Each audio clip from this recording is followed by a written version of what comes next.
So yeah, let's check out ito nakuha natin. Na-hunt natin dun sa may Indomaret. This one looks cool. I'm not sure if this is a chase or bench peg warmer. Pero ang ganda eh. And very creative yung pagkakaiba ng wheels nila. And ang ganda ng mga liveries.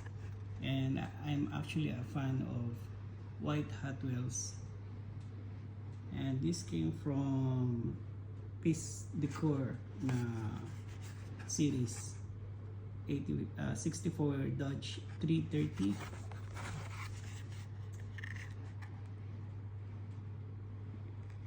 Yung kanyang box. Ganda, I love it. But this one is the best for me. Medyo nag-warping na siguro sa kalumaan yung kanyang box. But this is also SRP. I think katumbas ito ng 120 in Philippine peso. But it looks premium. Ganda ng design, no?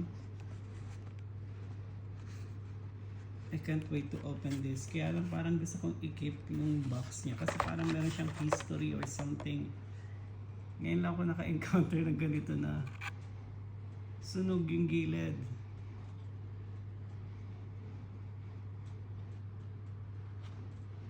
I'm not sure kung part siya ng design or talagang nasunog siya for some reason.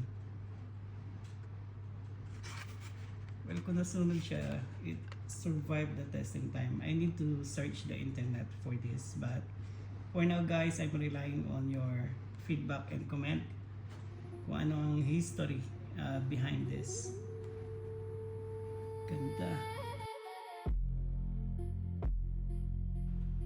Okay guys, Hot Wheels hunting muna tayo dito sa may Indomaret. Dito sa may Jakarta. Immediately I found these two white cars. They have premium also and some color changers.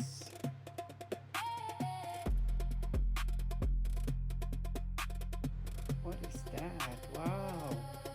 I love this. Ngayon lang ako nakita nito.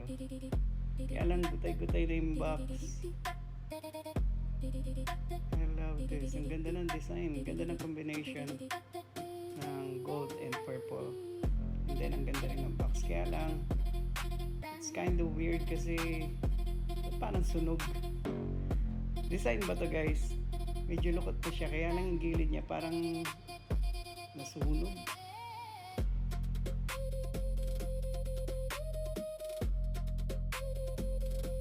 But anyway, we ended up buying those two.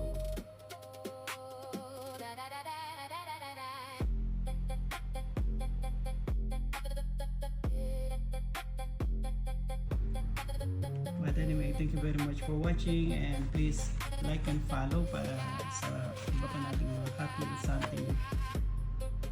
See ya!